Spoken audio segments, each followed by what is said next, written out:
Shalom Bapak Ibu Saudara, selamat pagi. Kembali lagi kita dalam Pagi Lawatan Tuhan. Hari ini sebelum kita mau memuji dan memuliakan nama Tuhan, mari kita bersatu di dalam doa. Bapak, terima kasih Tuhan untuk pagi hari ini. Kalau kami ada, kami boleh bangun dengan keadaan sehat, dengan tidak kekurangan suatu apapun. Kami percaya itu semua karena anugerah-Mu. Bapak, kalau sebentar kami akan memuji dan memuliakan nama-Mu, kiranya Engkau yang berkati PLT ini dari awal pertengahan hingga akhirnya, biarlah apa yang menjadi puji-pujian kami, itu semua boleh menjadi persembahan yang harum di hadapan-Mu. Berkati kami juga yang mungkin kami sedang mendengarkan ini dalam perjalanan, kiranya Engkau berkati, tibakan kami di tempat dengan selamat, dengan tidak kekurangan suatu apapun. Biarlah kami boleh memulai hari kami dengan memuji dan memuliakan nama-Mu dan melakukan setiap kegiatan kami dengan baik seturut dengan kehendak-Mu. Terima kasih Tuhan, di dalam nama Tuhan Yesus kami berdoa dan mengucap syukur. Haleluya. Amin. Kita mau angkat satu pujian, sungguh nyata.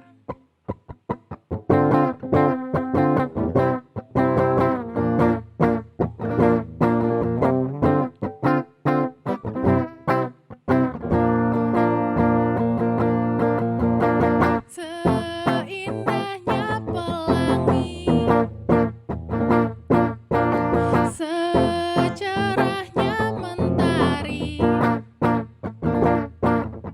namun kau yang terindah,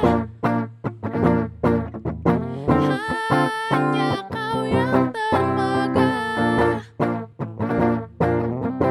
Walau badai menghadang dan bumi pun bergoncang, namun kau kan setia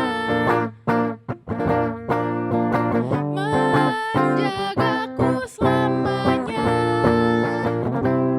Sungguh nyata kasih-Mu di sepanjang hidupku, dengan darah-Mu Kau tebus dosaku. Sungguh nyata kasih-Mu di sepanjang hidupku, segenap hatiku hanya untuk-Mu. Kita mau katakan lagi, walau badai menghadang.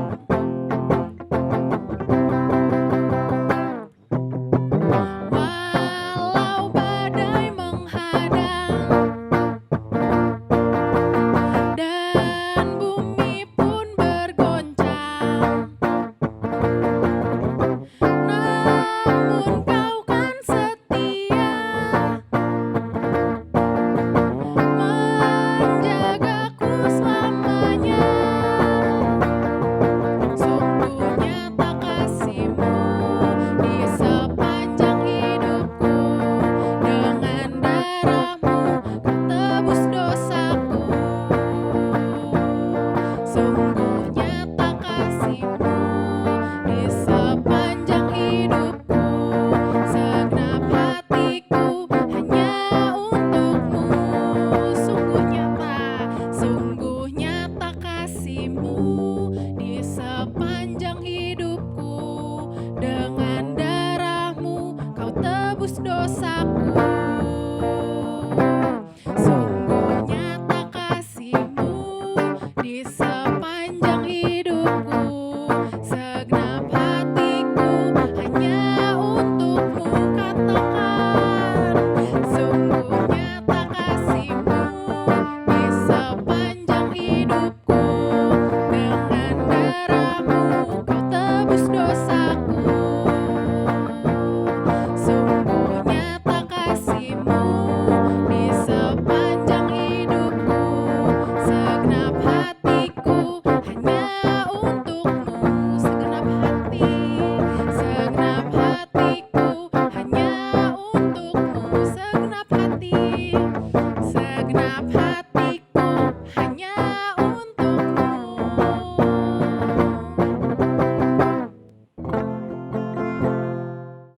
Mari kita bersatu dalam doa. Tuhan Yesus yang baik, saat ini kami ingin mendengarkan sebagian kecil dari firman-Mu. Tuhan, kiranya Tuhan berkati dari awal pertengahan hingga akhirnya. Terima kasih Tuhan, kami sudah berdoa dan mengucap syukur. Haleluya, amin. Selamat pagi Bapak Ibu Saudara sekalian.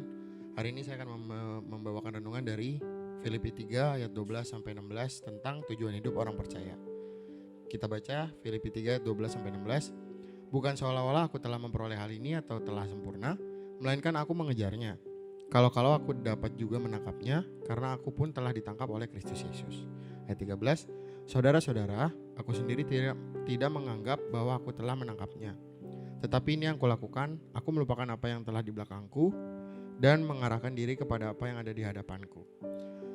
Di ayat 14, dan berlari-lari kepada tujuan untuk memperoleh hadiah, yaitu panggilan surgawi dari Allah dalam Kristus Yesus. Ayat 15, karena itu marilah kita yang sempurna berpikir demikian, dan jikalau lain pikiranmu tentang salah satu hal itu akan dinyatakan Allah juga kepadamu. Ayat yang terakhir, tetapi baiklah tingkat pengertian yang telah kita capai, kita lanjutkan menurut jalan yang telah kita tempuh. Jadi di sini ada 2 poin. Yang pertama adalah tujuan hidup orang percaya. Kita sebagai manusia hidup di dunia ini sebenarnya tujuannya apa? Itu ada di Filipi 3 ayat 10. Filipi 3 ayat 10 di sini disebutkan bahwa yang ku kehendaki ialah mengenal Dia dan kuasa kebangkitannya dan persekutuan dalam penderitaannya, di mana aku telah menjadi serupa dengan Dia dalam kematiannya. Jadi yang pertama adalah menjadi serupa dengan Tuhan Yesus Kristus. Dan lalu yang kedua adalah mempergunakan panggilan Allah di dalam kita di ayat Filipi 3 ayat 14. Saya akan membacakan buat Bapak Ibu Saudara.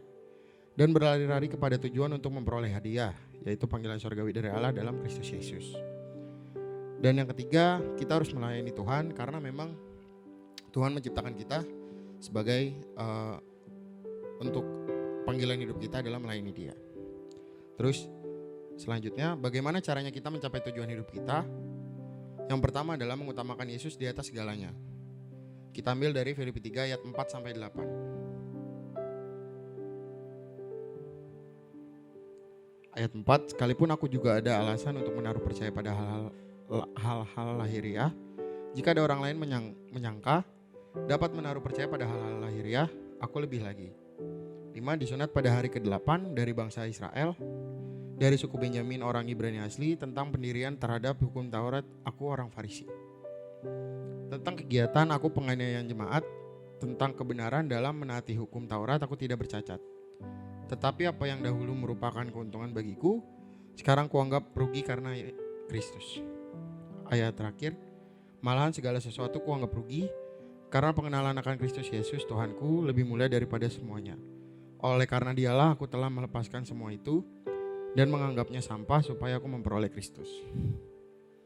Di poin kedua adalah tidak membiarkan masa lalu menghambat langkah iman kita yang tadi di tujuan hidup kita. Jadi tidak ada yang boleh menghalangi langkah kita dalam gimana caranya kita hidup menjadi menjadi orang yang percaya kepada Kristus. Jadi yang pertama Bapak Ibu, tujuan hidup orang percaya ialah menjadi serupa dengan Tuhan Yesus Kristus. Karena Tuhan Yesus sudah baik menolong kita sampai sekarang di titik ini. Yang kedua, mempergunakan panggilan Allah di dalam kita. Jadi panggilan Allah itu apa aja? Karena sebenarnya Tuhan Yesus Kristus itu tahu apa yang baik bagi kita. Dan yang ketiga adalah melayaninya dalam segala hal. Gak cuma di gereja aja Bapak Ibu, cuman melayani bisa di mana aja, di rumah, di pekerjaan, di kantor atau di manapun. Bagaimana caranya kita mencapai tujuan hidup? Yang pertama adalah mengutamakan Tuhan, tidak yang lain. Jadi kepentingan kita untuk Tuhan harus di atas dari kepentingan kita untuk hal yang lain. Yang kedua, tidak membiarkan masa lalu menghambat langkah iman kita. Ya, jadi kalau dilihat di sini, poin di sini, tidak ada yang bisa menghalangi jalan kita untuk kita serupa dengan Tuhan Yesus. Amin, itu saja yang dapat saya sampaikan. Mari kita bersatu dalam doa.